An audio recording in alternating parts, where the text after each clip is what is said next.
Thank you very much.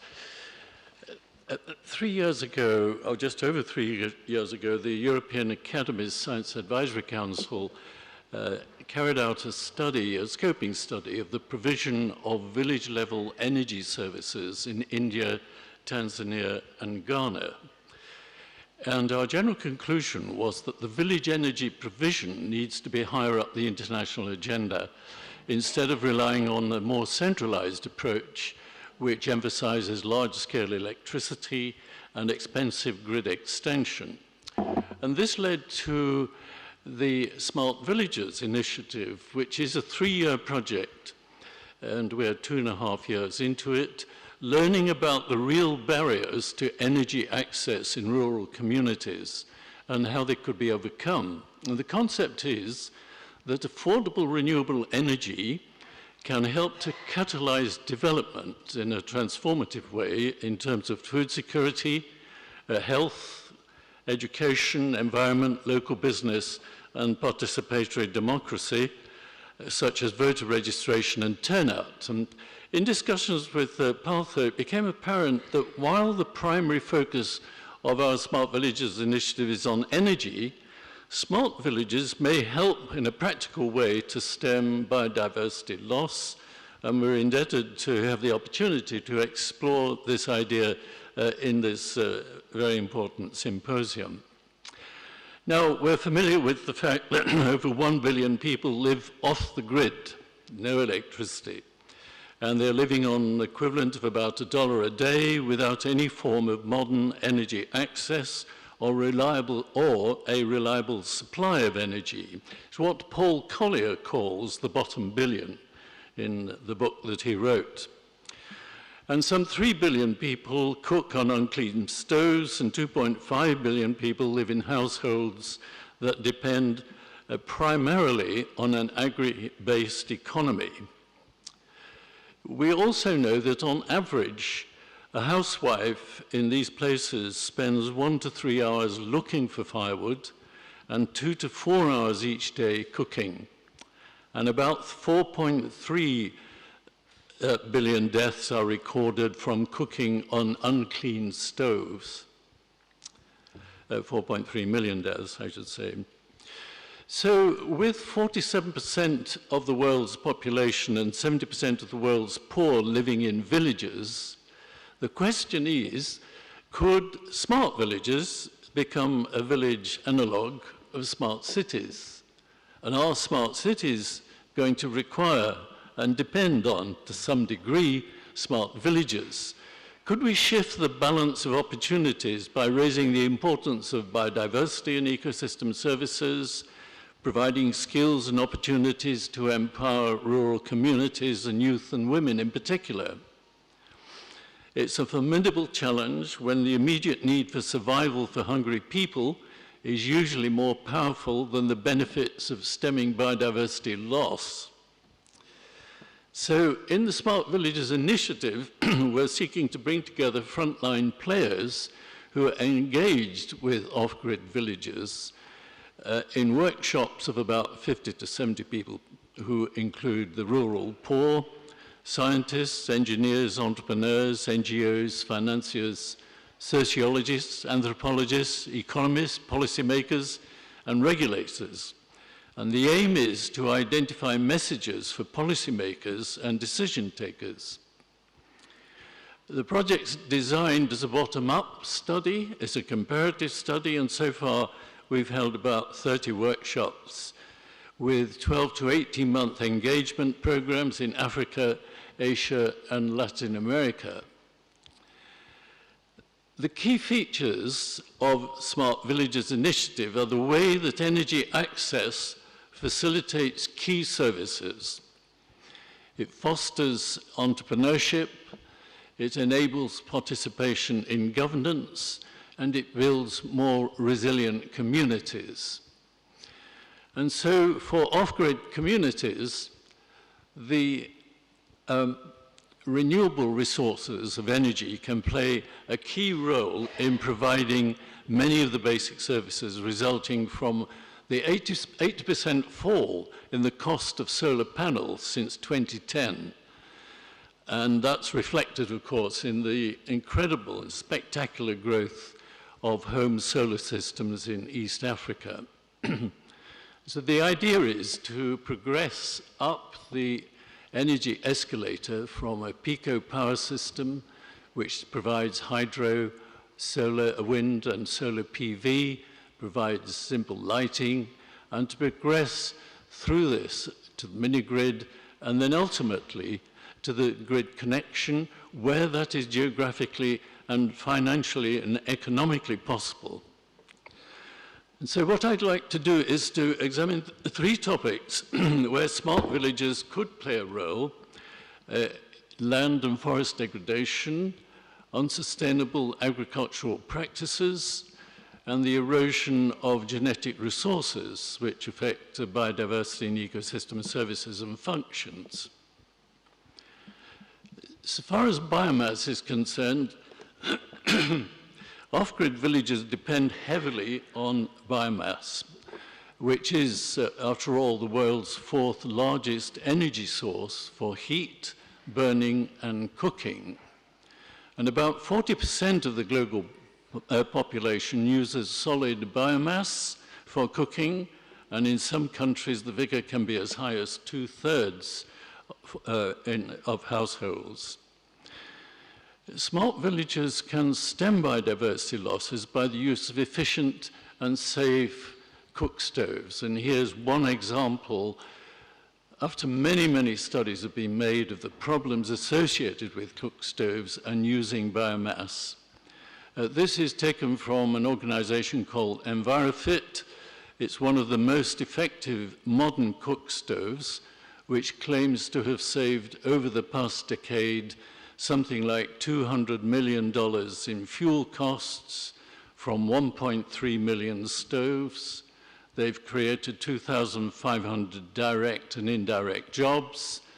They've conserved 52 million trees and prevented 22 million tons of carbon dioxide emissions.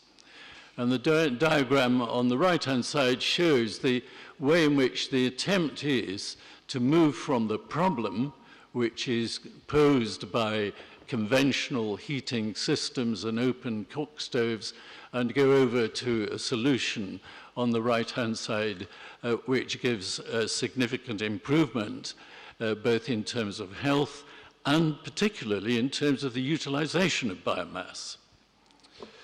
And there are numerous examples that are appearing. This is one that we came across in Indonesia, excuse me, which is in West Timor, in which it's quite clear that if these two centers here, if you simply ask people to buy cook stoves, you get a very poor uptake. But if you change the business model and encourage people to buy by installment, then there's a much more significant uptake. And the purchase of these cook stoves is becoming very much more popular. As smart villages will be conscious, we suggest, of three messages.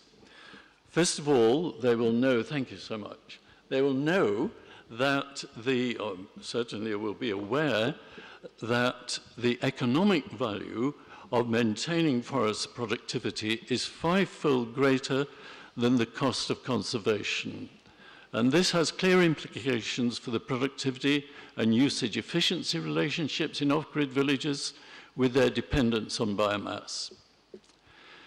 Secondly, if you divert people from practices that are deeply embedded in the rural structures that harm biodiversity, it will demand alternative enterprise and education and training. And I've quoted here from one of the people who's written for us in a book that we've published, a book of essays on smart villages. I have a number of copies with me, which I'm very happy to pass on. Marifu Barasa makes the point in his essay that no one aspires to be a charcoal producer, but reducing charcoal production in the interest of stemming biodiversity loss in Kenya will fail unless there are alternative productive enterprises. It's a tough life being a charcoal producer, but you need an alternative productive enterprise if people are going to move away from that. And thirdly, we've been reminded during the course of this meeting that there are many schemes that have been tried and tested with the objective of incentivizing biodiversity conservation and sustainable resource management, like the payment for ecosystem services. And smart villages will focus on ICT, on cell phones and radio and internet, for training and education about biomass usage and alternative productive enterprises, such as cropping systems and forest management. Now let's turn to agriculture, which we've heard quite a lot about today. And it's quite well known, and really unnecessary for me to go into in any detail, that biodiversity and habitat losses due to agricultural practices and agricultural expansion it's well known. So here on the left-hand side, we have this familiar picture of the production of cereals in 3 of the major continents of the world, and here's the picture that we see with Africa, which everyone's delighted to see is beginning to improve. But the picture that comes from this consideration of agricultural practices is the emphasis now on growing more from less. This is the modern rallying call, sustainable intensification. And on the right, we have an illustration from a recent paper that's been published in Nature, which reminds us that the best yields from cereal crops grown under optimal conditions are still far greater than those typically obtained by farmers in less developed countries. And this yield gap, which can occur here, can be greatly improved by adopting simple, straightforward agricultural practices to try to close this yield gap, which is one way in which food could be produced more effectively and productively in many of these villages. The big question with sustainable intensification, to my mind, is can this be done without the negative externalities that have given rise to land erosion and eutrophication of watercourses and soil degradation? That's the big question for the future. But there are simple interventions that can be taken on existing land that can improve the status and performance of large numbers of poor smallholder farmers who live off-grid and below the poverty line. This is an example I'm taking from Kenya, and particularly the work of Paul Stewart, who's been working in Kenya over the last 20 years, a soil chemist, who has established an organization called Farm Input Promotions Africa. It's a not-for-profit company, works in Kenya, Tanzania, and Mozambique. He's developed a network of 262 self-employed village business advisors, the BBAs, in Kenya, selected by the villagers themselves, who teach good agricultural practice and business skills to generate enough income to sustain their advisory role. He uses this system here on the right-hand side of the slide, at the top right, which is the small pack whole village method. It provides a small pack of seed, 25 to 100 grams of improved crop variety, and fertilizer for every farmer in the village. And maize productivity has increased from 1 to 4 tons per hectare within 1 year of introducing this scheme. He maintains biodiversity by providing improved seeds, roots of the most important cereals, legumes, roots, bananas, vegetables, fruit, tree crops, as well as livestock breeds and indigenous chickens protected from Newcastle disease by a thermostable vaccine. That's all part of the work of village business advisors. I went to see him a few weeks ago, and what's pretty obvious is what he needs, particularly in these villages, of which there are now which provide for about 75,000 people in this region of Kenya, is solar irrigation, as has been developed in Ethiopia and India, which I'll return to. Another example is Ramona Cafe, which is a smart village just outside Kuala Lumpur, integrates livestock and fish production. Here's the village itself at the top, and here's a scheme showing the way in which water is first used in agriculture, where highly valued species of fish are reared. It's then recycled to irrigate crops through a solar energy efficient hydroponic system.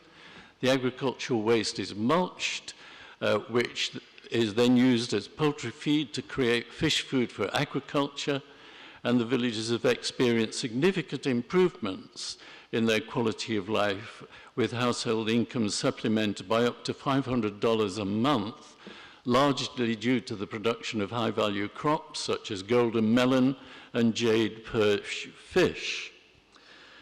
And ICT and the internet has enabled the integration of the village into global value chains so that these high-value products reach Singaporean supermarkets. Another example which has attracted our attention particularly is this one here in Tanzania, Tarat, a Maasai village, which was increasingly vulnerable to the pressures of globalization, with youth leaving the village for employment in cities. The village elder, this man shown here, Martin Saningo and his colleagues, developed the Institute for Pastoralist Advancement to create opportunities for the community-driven economic empowerment. Their main resources were milk and livestock, and they also produced biodiesel from growing jatropha and croton, and from that they produced renewable energy locally. They processed surplus milk, they made higher value dairy products such as cheese and yogurt and butter, and with the help of a Dutch family foundation, they installed milk processing units. They're now producing 2,000 litres of milk a day. The village is exporting processed dairy products to niche markets and even to the Netherlands. And there are training opportunities for women, for employment opportunities for young people, and distributed biofuel production from these locally managed feedstocks. So these have all been influential in sustaining the community and reducing out-migration. In fact, he told me when I met him a few weeks ago that some of the young people are now going back into the village because they can find jobs. So electricity from renewable energy opens the door to digital agriculture and the linkages between researchers, extension agents, and farmers who become aware of the best practices. As you can see, top left here, this is a very distinguished research institute just outside Hyderabad, where they've developed a very useful green phablet for work in the semi-arid tropics, which provides farm education and market intelligence, and also complementary routes to conventional modes of learning for women. Bottom left here, in Orissa, in India, a group of young entrepreneurs are now planning to develop 20 smart villages. They've established an enterprise whose aim is to fulfill the electricity, cooking fuel, and water needs of tribal communities in remote regions using solar PV microgrids and solar pumps for irrigation. And where they have cattle, they're also using the dung for biogas production for cooking grids. This group here is a group in Penang, in Long Lamai village in Malaysian Borneo, which you can reach after 8 hours on rough logging roads. And a person working in the University of Sarawak in Malaysia, Tariq Zaman, is leading a smart village development there. People live a subsistence agrarian lifestyle with everybody depending on the jungle as a source of food. Electricity is generated through hydropower and solar PV, and it makes it one of the most advanced Penang communities. It's adopted ICT, it's got a telecenter, it's got full internet connection, and it's got Wi-Fi within the village, and a mobile gives access to the outside world. And Tariq Zaman's message for agriculture is that a smart village can only be created and maintained if the villagers make smart decisions. Residents work hard to carve out a village and preserve its intimate relationship with the environment and jungle. They seek to gain sovereignty of resources in a way that supports long-term community resilience.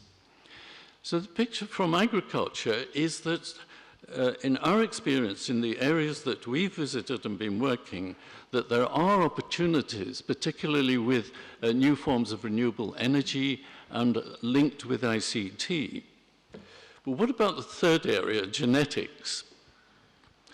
A smart village can act as a custodian of biodiversity, improving genetic diversity above and below ground by agroecological techniques that are close to nature. This is a push-pull system which exploits natural semiochemicals that repel pests from the crop and attract them into trap crops like Napier grass or Desmodium, which in turn produce a nitrogen fertilizer through nodular activity. It increases yields in Kenya by more than 100% where there are problems with pests and diseases like stem borer and parasitic striga. But as we heard earlier today, genetic erosion is a risk posed by narrowing the genetic base from which food crops are selected, with the three crops of maize, wheat, and rice accounting to about 50% of the world's consumption of calories and protein. Smart villages need smart foods, and recent initiatives in Africa, of the African Orphan Crops Consortium based in Nairobi, is working on a range of African crops to improve high nutritional crops which make them available to rural and urban consumers. Pigeon pea is one of them, and it's the first orphan crop to have been where the genome analysis has been completed, and it provides important contributions to biodiversity ecosystem services because it is adapted to marginal soil and climate conditions. Where they choose, smart villages could use genetically improved planting materials derived by accelerated plant breeding, as we heard this morning. With insect-resistant and herbicide-tolerant crops, the global environment impact of herbicides and insecticides has decreased. In a meta-analysis shown here, this is 147 studies, the use of GM soybean, maize, and cotton decreased chemical pesticide use by 37% and increased crop yields and farmer profits by 22% and 68% respectively.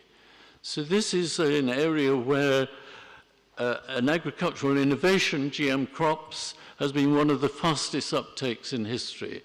As you can see from the graph on the left-hand side, the total uptake over the last 20, 30 years, there's been a linear increase, and the lower line is the increase in less developed countries, which has now overtaken the uptake in more developed countries.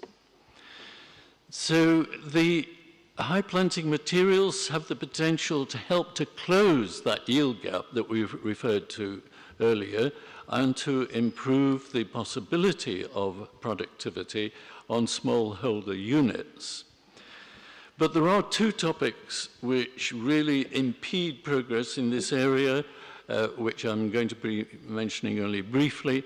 The first is the heavy cost of regulation, particularly in less developed countries. And the other is that the uptake in Africa is now confined to only 2 African countries that are commercially developing GM crops, South Africa and Sudan. The reason being that African countries take their lead from what happens in Europe. They are still linked much more strongly to their colonial past with their European masters than they are to North America. think it's interesting that Pope Francis, in his landmark encyclical, expressed his preference for the practices of agroecology rather than sustainable intensification. Agroecology seeks to protect biologically diverse landscapes, to minimize pollution of natural habitats, and modify farming systems to mimic natural ecosystems. And he recognizes, however, that neither agroecology nor sustainable intensification could claim legitimately to ignore the utility of genetic engineering, to which I think we can also add some of the other new developments like gene editing and synthetic biology and the nanosciences. Clearly, smart villages will seek to contribute to stemming biodiversity losses if there are interventions that inform, educate, and monitor biodiversity in forests, agriculture, and the environment. New technologies and solutions are important and can play a pivotal and positive role, but they're not enough in themselves. Smart villages aim to facilitate discussions between communities, as reflected in this slide, to reach a deeper understanding of the multifaceted ethical demands of rural communities and the wide range of normative consideration, because inevitably we find that questions come up about essentialism that portrays DNA as the essence of an organism, teleological thinking that sees technology as unnatural and playing God, and a form of romanticism that sees it as contamination and interventionist of nature. So from the workshops we've held, and this is a range that we've had in Africa, Asia, and now in Latin America, we've selected just a few interim findings because the project's not yet complete. The first point I think I would want to make is that smart villages are attracting a considerable international interest. And we find that they're under construction in several countries, and not least in India.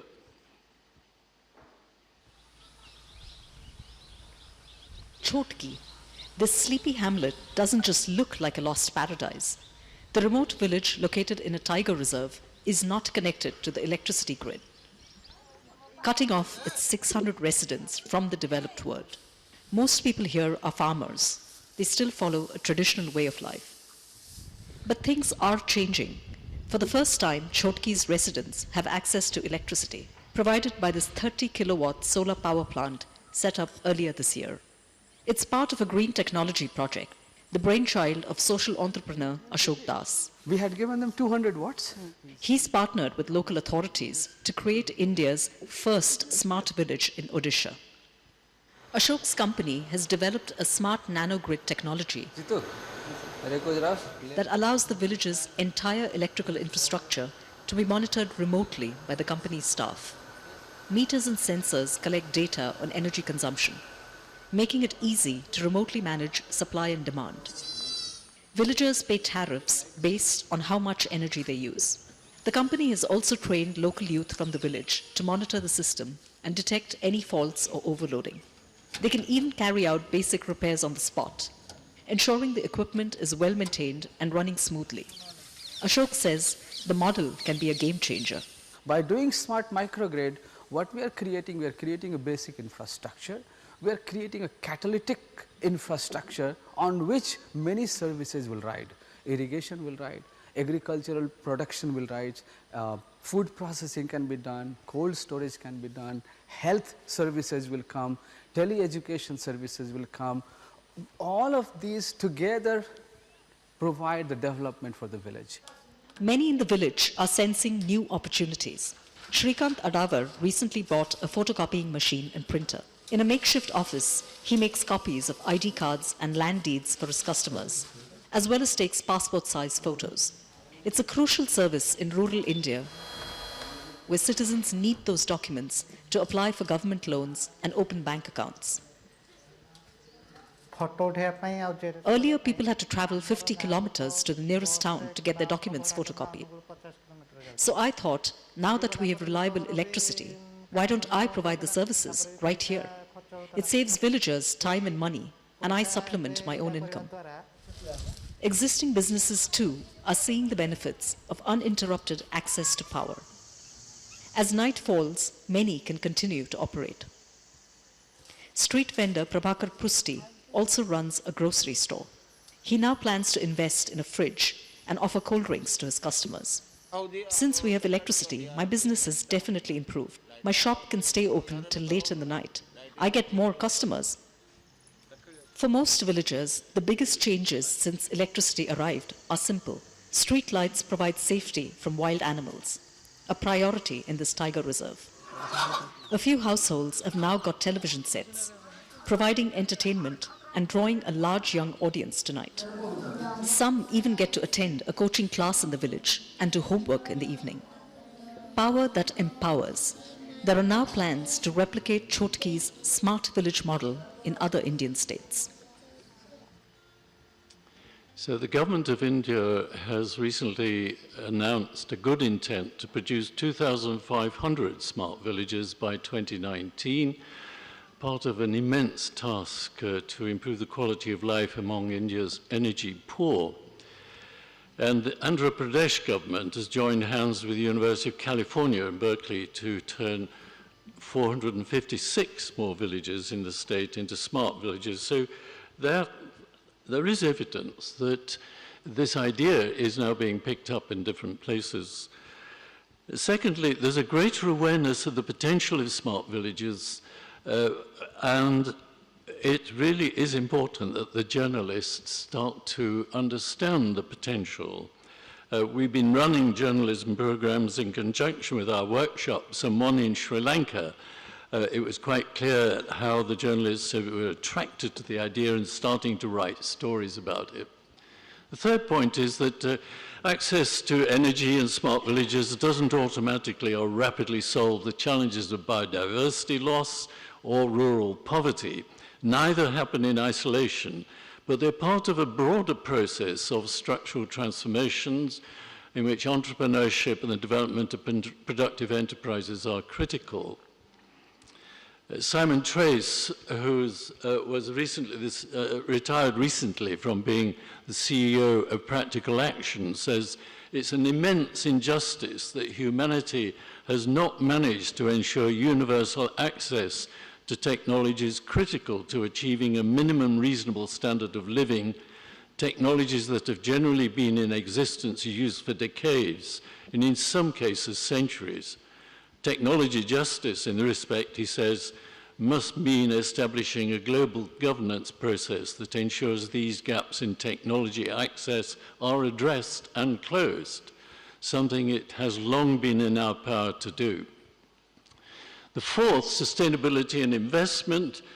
Private and public sector investment with enterprise growth capital funds are needed to de-risk and bridge the financial valley of death. These smart villages are to be sustainable and replicable. At company level, we find there's difficulty in companies getting access to affordable working capital because they often they don't have a track record. It results in high perceived risk in the finance community and consequently high interest rates. The perceived risk is exacerbated by the banking sector's unfamiliarity with off-grid energy. At the village cooperative level, investments needed for grinding equipment, for welding tools, for refrigerators and water pumps. And at the domestic level, investments required for appliances such as sewing machines and food mixers and bread bakers. I think it's worth that we should remind ourselves that our society chooses to invest in subsidies for the coal, gas and oil industries that pay harm, and we pay for the harm they cause to local populations by air pollution and the effects of floods, droughts and storms. There's been a calculation made recently that the subsidies for coal, gas and oil industries amount to $5.5 trillion per annum, while renewable energy has a trivial investment of $0.1 trillion. Fifth, scalability. Smart villages need sustainable education and training at all levels to enable rural communities to ascend that energy escalator I showed earlier, and to improve understanding about the benefits of biodiversity and ecosystem services. These levels include local technicians to engineers, product designers to university researchers, local entrepreneurs trained to run productive enterprises, and financial community to familiarize itself with the issues that are associated with off-grid energy schemes, and government institutions to build capacity in policymaking and regulation. Sixth, governments will need to provide supportive policy and regulatory environments to attract capital into smart villages, simplify licensing frameworks, cut red tape, and allow sufficient breathing space in respect of a taxation regime so that businesses can get off the ground. I referred to the Andhra Pradesh government previously, which has joined hands with the University of California at Berkeley, and it's an interesting step where they're hoping to develop 456 smart villages. But let's remember, India is a country with over 600,000 villages. The government of India has decreed that high-value and high-turnover companies have to spend 2% of the last 3 years' average net profits on corporate social responsibility initiatives. And so far, when we were in Hyderabad a few weeks ago, we were told that that sum has now amounted to $5.2 billion. And companies are looking for good ideas of how to use that. Not only have they a view to maximizing shareholder value, but they are beginning to take steps to improve the quality of life in rural communities. So a business can set up a renewable energy technology like solar PV and biogas to serve energy needs.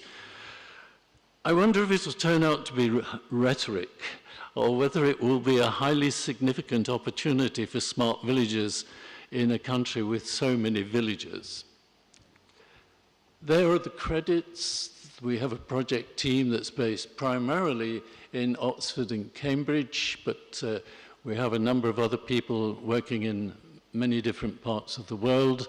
We're funded by the Cambridge Malaysian Education Development Trust and the Templeton World Charity Fund, and we have key partners with the National Science Academies, the Inter-Academy Panel, which is the global panel of academies, the European Academy of Science Advisory Council, and we work with a number of NGOs, and in particular, Practical Action. Thank you so much.